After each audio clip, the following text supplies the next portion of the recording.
Hi everyone, I'm Sandie La Nae.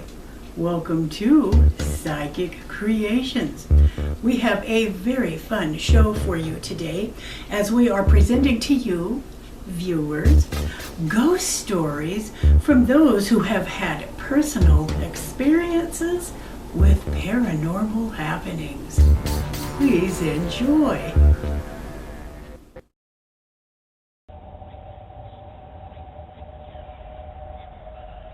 I'm what's known as a empathic clairsentient. So ghost stories to me are not fabrications, they're real. I try to embrace the gifts that I've been given. They came about me at a young age. And I do like to use my gifts to help those here on earth and those that are passing and in transition. My first ghost story happened when I was about 10 years old. We lived out in the country, 17 miles from anybody, any direction. It was quite a ways out there. And they had dug a ditch behind our house to put down some cables and stuff. I guess electricity or telephone or whatever. And the ditch was open, and it was open for probably a couple of weeks. Well, it was summer, and middle of the night, one night, I hear the screen door slam because my bedroom was next to the back door. And I heard a noise. I couldn't quite distinguish what it was, and I got up, and my mom had gotten up, and she was across the hall from me, and we were looking down the hallway. And Mom goes, "Do you hear that? Did you see that?" And as we look down the hallway, looking out into the distance, we see from about the knees down a pair of dusty old jeans, a pair of cowboy boots, and a set of spurs. And they were walking away from us, going down the hall. We kind of looked at each other, and she says, "It's okay, don't be afraid, don't be afraid." And I said, "Okay." And we thought, okay, and then we hear the creak of the back door, and the slam of the door. It's all quiet, so we went back to bed.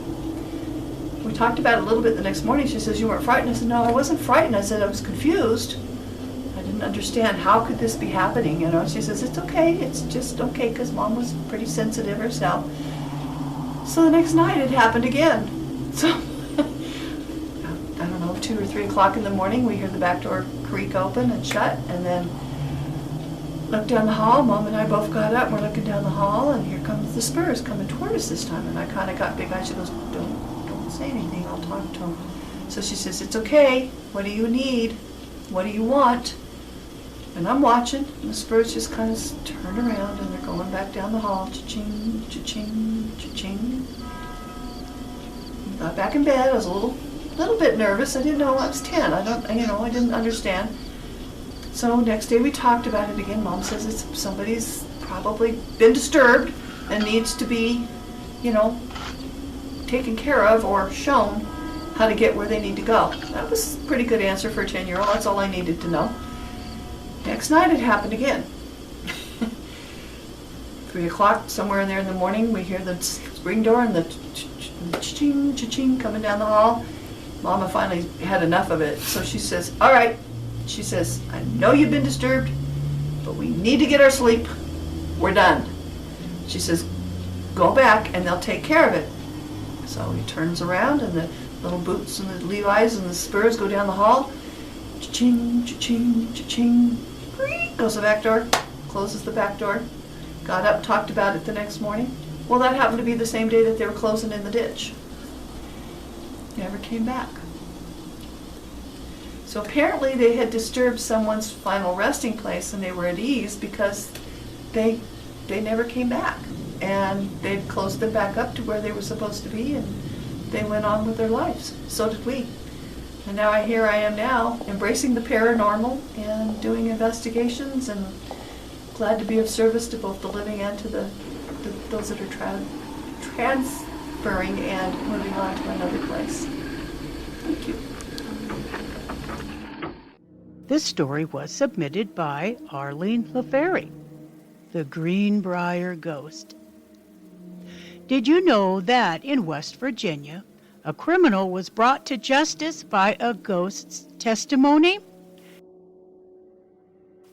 Interred into the Sewell Chapel Cemetery in Greenbrier County, West Virginia, is Zona Hester Shue.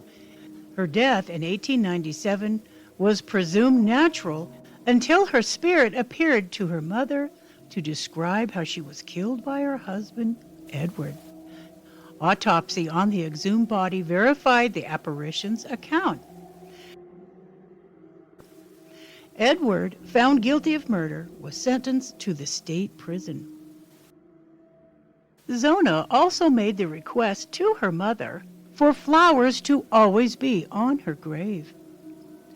A little-known part of this story is the churchyard in which she is buried today still collects coins that are left on her grave marker, which are then used to purchase flowers for her. Because there are coins which members of the church do not know where they come from, but are found on her grave, she therefore has always had flowers. This is the only known case in which testimony from a ghost helped to convict a murderer.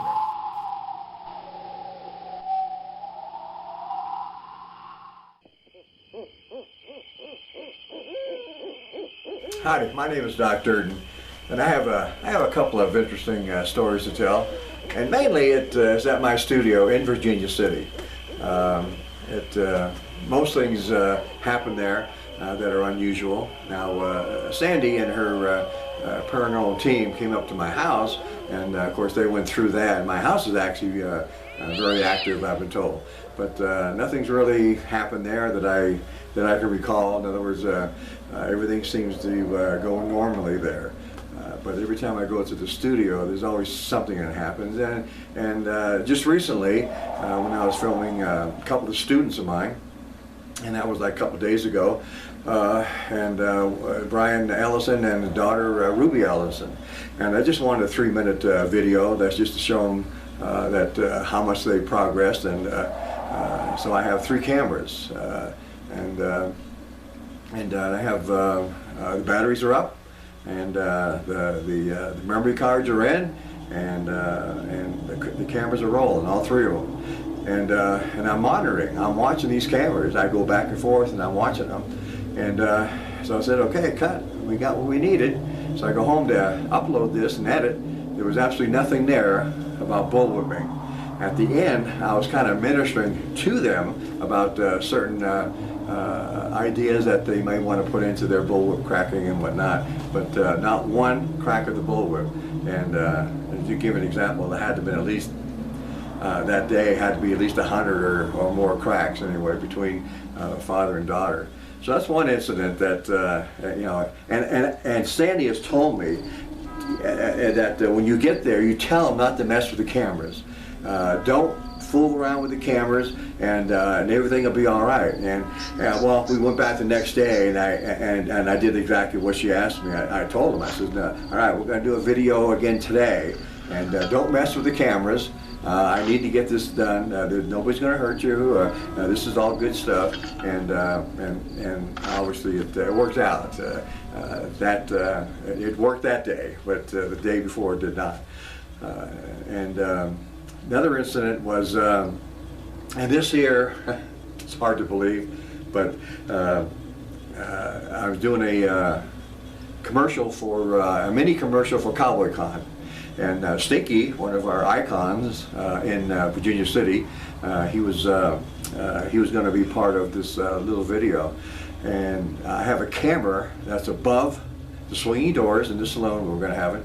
I have a camera that's above the swinging doors that takes a shot of the bar as you walk in. So I'll get you coming into the bar. And then I have another camera above the back bar that shoots the door that you come in. So I'll watch you come in. So we start the cameras, and we're ready to, we're shooting. And when I get home to upload, all right, I have the film for the shot where he comes in through the swinging doors, and I see him walking up to the bar. Well, the camera that's above the back bar, the shot I get there is just one picture, and the picture shows the bar. So it's like 180 degrees from one another, and how that picture got there, well, only Sandie knows, because I don't. In other words, it didn't play the video, it just had one picture on it. And this is all new film. It's you know, it was unwrapped. I always used new film. I unwrapped it and put it in, and it didn't. The camera above the back bar didn't work, but it had one picture on it, and that showed the bar. It was just absolutely incredible. So we're still dumbfounded about that. And I know there was oh, and then there was we were shooting another mini movie, and this was for the town of Gabriella. And we had there was 3 people there besides me, and we're going through and we're doing the shot, and then once we got what we got and everything was done, so I'm showing Sandie the latest video for the town of Gabriella, and so you hear a knocking, like 3 knocks, like knocking at the door. And he said, Doc, did you hear that? Who's doing the knocking? I go, knocking?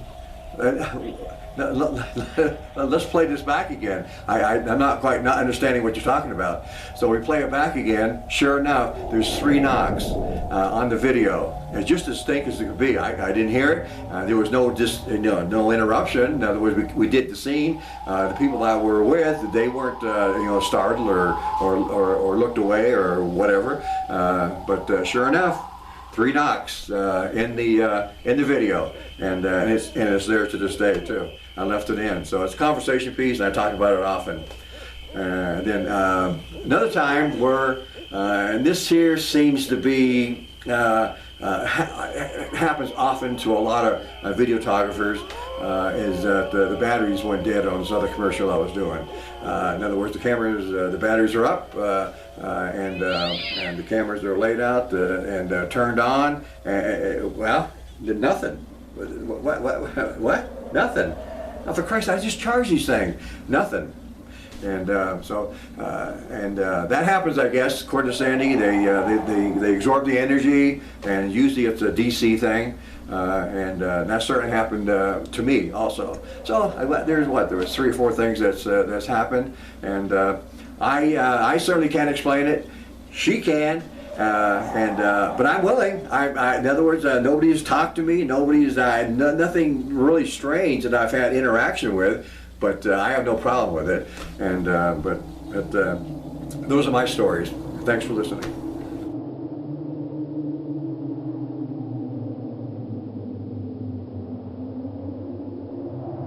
You're going to hear about my own experience that happened to me years ago in Dayton. There was once an old hotel there called Brown's Motel, or Brown's Hotel.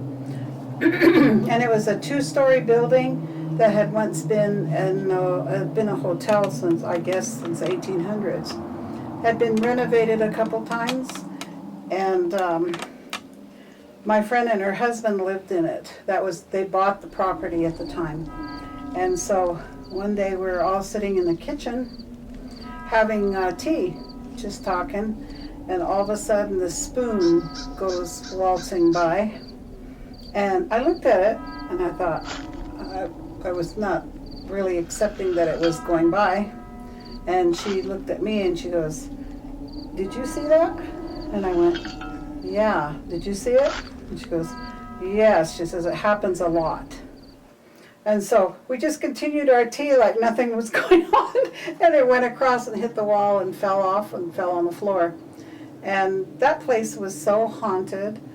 At one point, she and I went, she was cleaning out the basement, and I had gone down with her.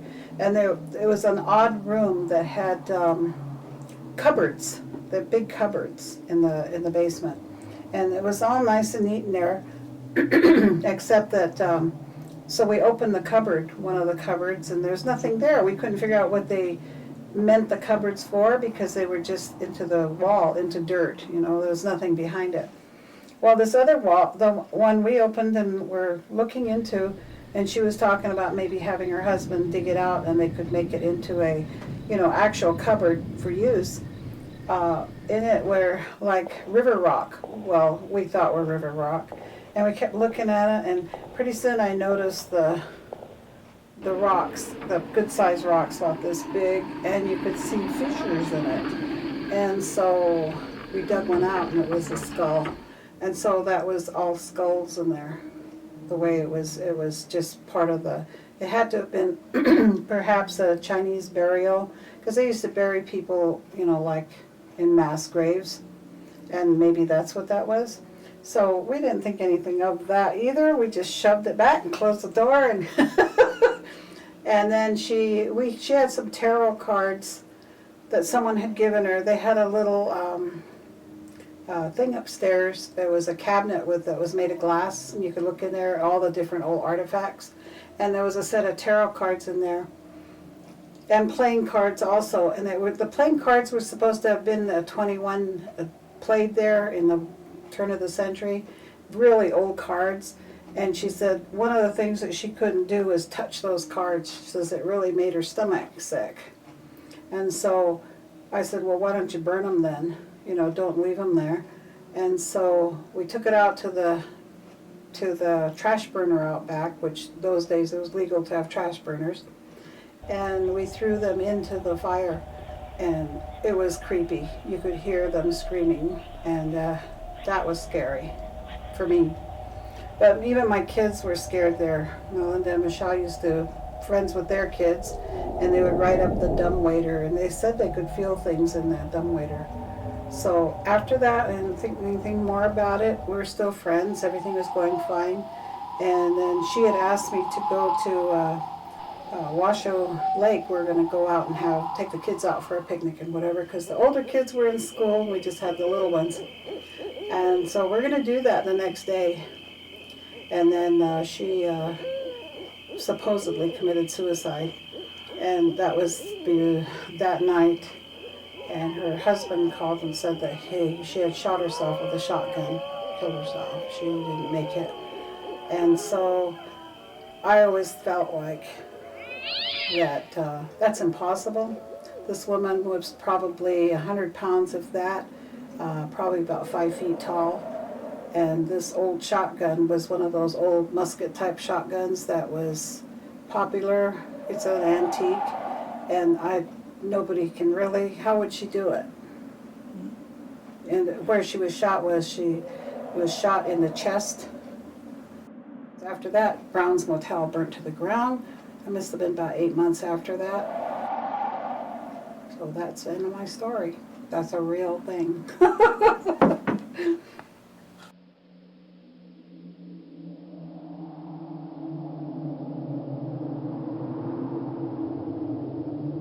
Thank you for asking me to tell my ghost stories from the Fourth Ward School in Virginia City, Nevada. I worked up there for a number of years. The Fourth Ward School was a centennial school built in 1875, opened in 1876. And I worked there as a curator, working with museum collections and putting in exhibits. And one day I was in one of the old classrooms that we were using as a exhibit room, and there's 2 doors into the room. Both of them were closed and locked because I was working on something. There was a school class there, busload of kids out in the front hallway, and I was working away on an old sewing machine, and a voice behind me, a male voice, clearly said, "Please tell them not to run." And I said, "Okay, I will do that." And I guessed that he meant the kids were out in the hallway and they were running. You could hear them. And so I went to the door, unlocked it, poked my head out and said, "You'll have to stop running. It's not safe. You might trip and fall. So please stop running." And I came back in and I said, "There, I did what you asked. I'm leaving now." And I went out the other door, and I went downstairs immediately to ask the other people who were in the building. There were 2 other women and 1 man, and I said, "Which one of you snuck up to the room and talked to me?" And of course they all denied it, and it was not the same male voice as the male that was in the room. It was distinctly someone else's voice. And I've never forgotten that. So that's one story. And the other one I have at the Fourth Ward School, when we were opening the archives room, which is in the basement, in the home ec room, and I was setting up the table right by the door, getting ready for the guests to come in for the grand opening, and a little girl's voice right in front of me by the open doorway said, "Hi." And I said, "Hi," I said, "we're having an opening today. We're not here to do you any harm. We're here to present the school, and I think you're going to like it." And those are my two stories.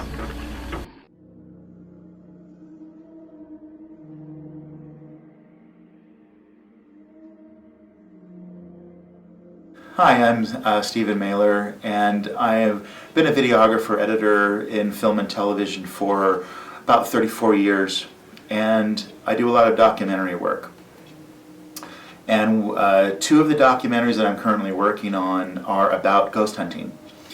And about 4 years ago, this was early 2015, about 4 years ago I was invited to be part of a ghost hunt, or I don't know if I call it a ghost hunt, paranormal investigation, at the Morris Berner Hotel, which is known in Reno to be a place where burners come. They'll come into town, stay there, and then from there they go out to the Black Rock Desert for Burning Man. So that's where the part of the name of Morris Berner Hotel comes from, is that it's a burner hangout. So anyway, the building for the Morris Berner is, I think it sits on 4th Street or near 4th Street, and it has a history. And the history involves people who have either committed suicide or just deaths that happened at the building. And because it's always, I think it's always been a hotel. So I was invited by some friends who they were their own paranormal group. And so we set up cameras, security cameras at different parts of the room throughout the entire building. So we had like 6 views that were all centralized to one recorder and one monitor that was set up in the basement of the Morris Berner. And I didn't know a lot of the history about the building at first, but I was told that there's a lot of what they call a lot of energy, paranormal energy, things that happen. And so I'm fairly open-minded, and I was excited about doing this because it's something that's always interested me. I've always enjoyed watching these types of shows on television. So to be a part of one as a part of a crew was kind of neat. So it was around, so we had the cameras set out through all of the parts of the hotel, and we're monitoring them on, we have like a 6-camera view on this one single, fairly good-sized computer monitor, so you can see the different rooms. And in one room we would be seeing a lot of orb energy, orbs literally floating across the camera lens. And so, so we're seeing energy in this room, but there was one area in particular that was in the basement where our base station was set up, where it was an enclosed cyclone fence area where the maintenance man who used to work at the hotel and apparently died in this building. I don't know if it was a heart attack, but it was like in the 1920s, so it wasn't recent. We had 2 cameras that were set up through the cyclone fencing, shooting basically opposite of each other. So I could see this tool shed, this very heavy metal door tool shed that had paints and just stuff in it for maintenance. And around 11:30 that evening, because each camera view has a date and a timestamp, so you know when this was happening, when it was being recorded. One angle in this basement had this kind of really strange, dark, I would call it a shadow figure. There's no other better name for it. The shadow figure kind of dances in. He just kind of starts moving in from the left part of the screen, and so he would kind of move in and then move out, and then he would move in again. And he would move further into the shot. So it was like he was almost like in the center of the frame, and it wasn't really a shape so much, but what it looked like to me was if someone had put a black sheet over them and kind of just strolled into the middle of the scene. But I know it wasn't a person because this was being recorded with infrared cameras, and if you're a person and you're living, living, breathing, corporeal, whatever, an infrared camera will easily see, oh, that's a person. This was just a dark shape, and it kind of danced in from screen left, hovered in the center of the screen, and then you physically saw this heavy metal door on the storage cabinet move. It was unmistakably that it moved. So you knew, one, it wasn't a live person, and two, you could clearly see that the door had moved because you could almost see the infrared light coming from the cameras. It changed its shape as how it was hitting the door, so you could see that the door clearly moved. And it was kind of startling because we were watching it on the monitor as it was happening, and when I saw it happening, the monitor, the base station, was like 15 feet away from where this was actually happening in this cyclone enclosure. So I'm seeing it happening on the monitor, and I'm freaking out. So I zip over to where I'm peering into the darkness next to this infrared camera through the cyclone fence, and I couldn't hear anything, and I couldn't see anything.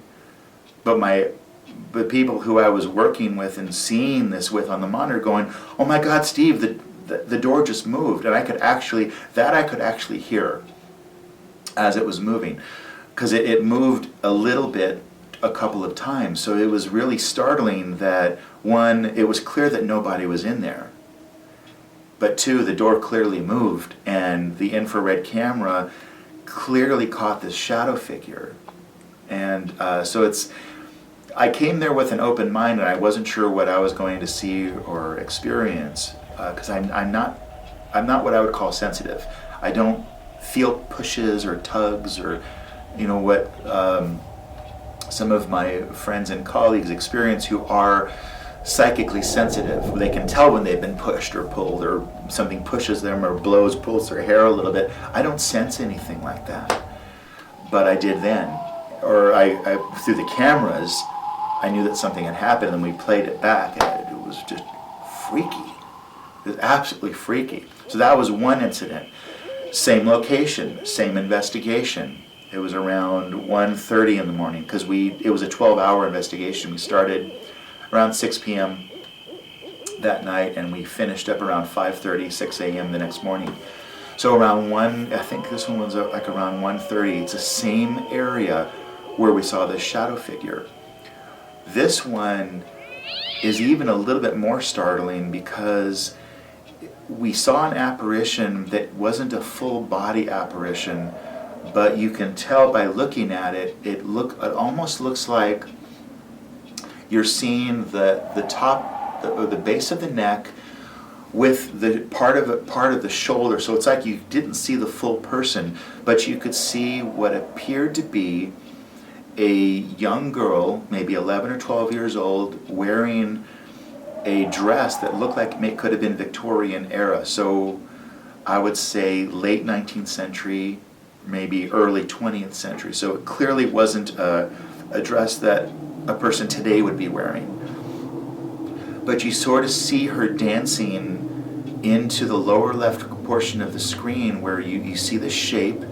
It's almost like it came from a solid surface, like a wall, because the way the camera was framed, the lower left corner basically was hitting a wall, a solid wall, but you see the shape kind of come into view, and you could clearly tell. You could see a shoulder, an arm, and again, it looked like a young girl in a dress. So you couldn't see a head, and then it kind of turns away. So it comes into the frame, is there briefly, and then turns away from the frame, and it's unmistakable. It wasn't a shadow figure. It was almost like some light was actually. It was almost like a ghostly white apparition as opposed to a dark shadow figure. But those were two incidences that I saw at the Morris Berner Hotel during a ghost hunt, during a paranormal investigation, which was just mind-blowing because I have no explanation for what those were. And the camera doesn't lie. Infrared cameras don't lie. And so that was pretty freaky. This story was submitted by Kira Coffin, and it is titled The Older Gentleman. When I first moved to Virginia City, I moved into the basement unit in the building I currently live in. The basement was actively haunted by the spirit of an older gentleman. When I first looked at the apartment, I could feel him walking around with me as the landlady showed me the unit. She took us, myself and my best friend, into the bedroom. I looked over at the closet. There was no door, just an opening in the wall. There was a motion sensor light that was supposed to come on when you approached the doorway. I walked in, and it didn't come on. I'm even waving my hands like 5 inches away from the sensor. Nothing. Now let's flash forward to me actually moving in. I refused to sleep in the bedroom. I had a futon mattress on the floor in the living room that I did sleep on. I knew this one spirit mostly stayed in the closet area. I could feel him very strongly. He didn't mean me any harm. In fact, he was more protective than anything. I, however, felt like I was invading his space. Every time I had to go into that closet, I would have to ask kindly for him to turn the light on. It would pop on. Once I was finished, I would say thank you, and the lights would turn off. If I didn't ask, though, no matter what I did to trigger it, the light never came on.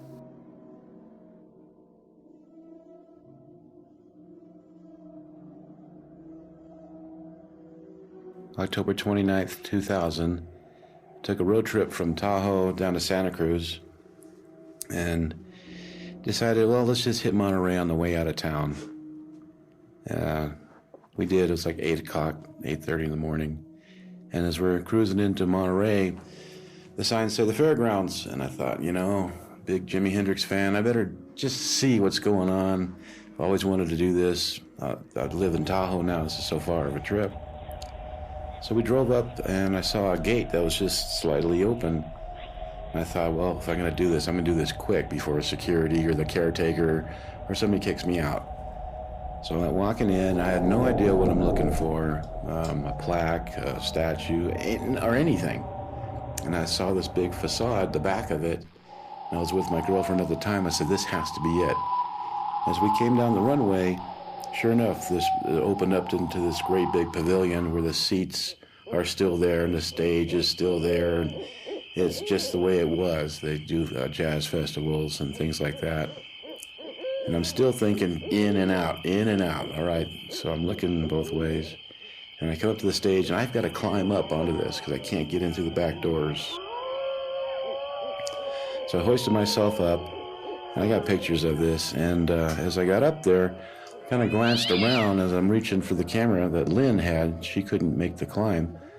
There was a man standing there in the center of the stage, a slight fellow.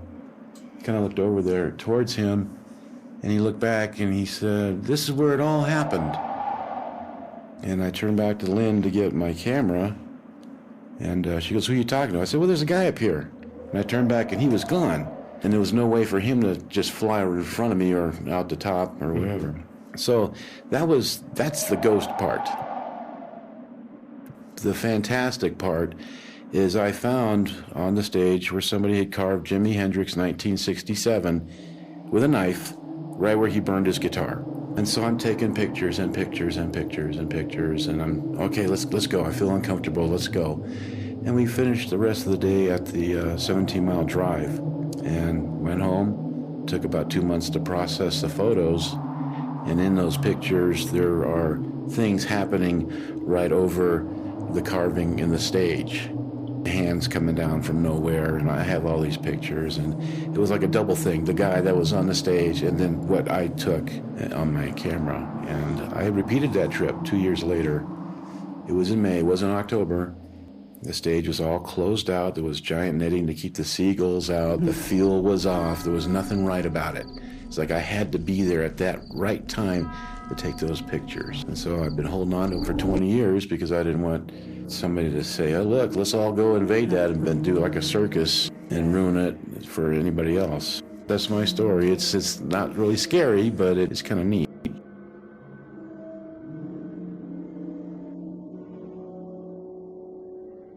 This story was submitted by Van Doren Figueiredo, and it is titled The A-Frame Dollhouse. As a light worker and healer, I have found myself being more of a radar antenna for the spirit world. I have had several God whispers and paranormal spirit connections on different situations that have been more enlightening than frightening. Are there scary ghosts? No. Are there paranormal encounters? Yes. I would have to say they are more of a course of miracles awaiting to happen through signs from loved ones on the other side. Back in 2016, when I purchased my first home located in Ontario, California, it was built in 1905, and I was the third owner to the Craftsman home. It was 110 years old at the time, and I considered it to be the hub home for our family. Before my home purchase, this A-frame dollhouse had been abandoned for 2 years. It was bank owned. There was dead grass, dead plants, and all boarded up from being in foreclosure. During that time, the recession on properties was not doing well in California. This home needed much TLC, and I felt it was worth rebuilding and bringing back to life again. On the close of escrow, I was handed the keys, and I clearly heard the foundation speak to me saying, "This is where it's all going to begin." I had no clue what that meant at the time, but I said, "Okay." I started adding colorful flowers, green grass, painting the exterior of the home. It became the best house on the block, and the neighborhood would stop and talk about it. We called it Casa Ontario. Indeed, it was a mini dollhouse brought back to life. These several instances that happened at Casa Ontario were shadows being seen, voices heard, and footsteps walking along the hall, or even lights or toys would turn on. The paranormal activity went on, but my family didn't think anything of it. It was an open conversation, and the activity was harmless. We went on with our day for the most part. One incident was, I was on the phone with my friend Annette, and she had the urge to tell me that my mother would soon be crossing over from cancer. Then a bag of snacks on top of the refrigerator flew down on the floor, but no one was there but me. I picked them up and placed them back on top of the refrigerator and didn't think anything of it. Annette's mother, who had died several years prior, was making herself known while we were on the phone. She was giving us a heads up about my mom crossing over soon. My mother passed 1 week later. Another incident was, years later, after Mom's passing, she would make herself known on occasion by moving kitchen cups that were hanging on a mug holder. This is how she got my attention. No windows or AC unit was on. It was her way of checking in. One more incident that happened in the home was when my friend Roger had stayed at Casa Ontario for a couple of months. When he moved out, I lost connection with him for about 3 years. In 2016, a piece of mail arrived for him, and I forwarded it in the mail. I figured it was a sign, so I called my friend Marco, who was Roger's buddy, and he told me Roger had died. I was shocked and in tears. Spirit was letting me know that he had crossed over and hung around my home for 3 days. He wanted me to contact his family and bring closure. I did. I called his sister Debbie and expressed messages through mediumship. It brought healing and closure for her, as she had been in mourning for him.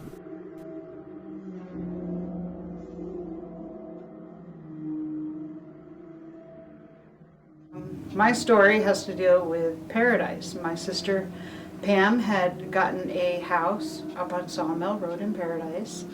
My son and I we went up to visit, and we were staying the weekend.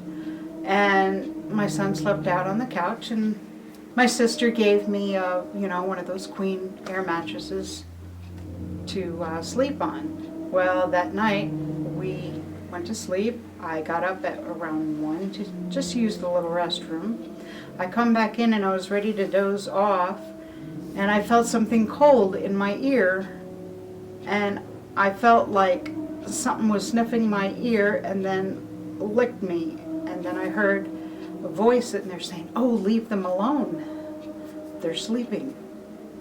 So as he must have pulled, it felt like a dog. So as he pulled the dog off, and that I can feel the bounce of the queen airbed, and I happened to open my eyes and look, and I saw a silhouette of a man walking with his black lab away, going out to the garage.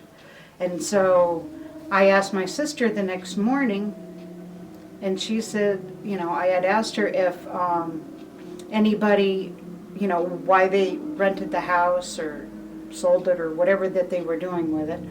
And she says, well, a husband, and his wife with their black lab lived in the home, and the man with the black lab had gotten into a car wreck and died. So I guess their residence was still in the house. That's my story.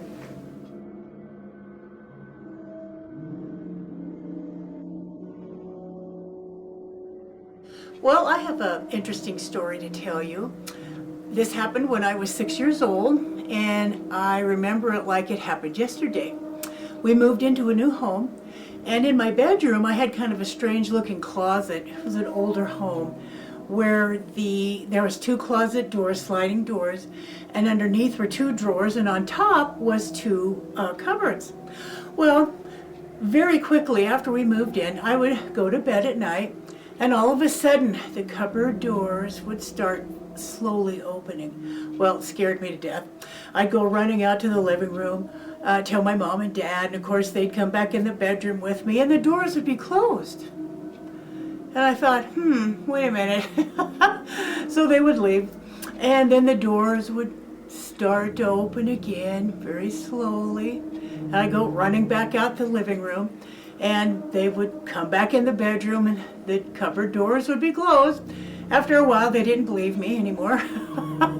And after this went on for probably about a week, I was so scared, but I guess I got used to it, because after a while it's like, oh, okay, I'm tired, I'm gonna go to sleep. Just keep opening and closing whenever you want. So that's one of a million things that have happened to me during my life with the paranormal, and it's been a fun journey. Now, if you would like to be a guest on Psychic Creations, you can contact me at my website, which is www.sandypsychicstones.com, right? Right. Thank you so much for watching Psychic Creations, and we'll see you next show.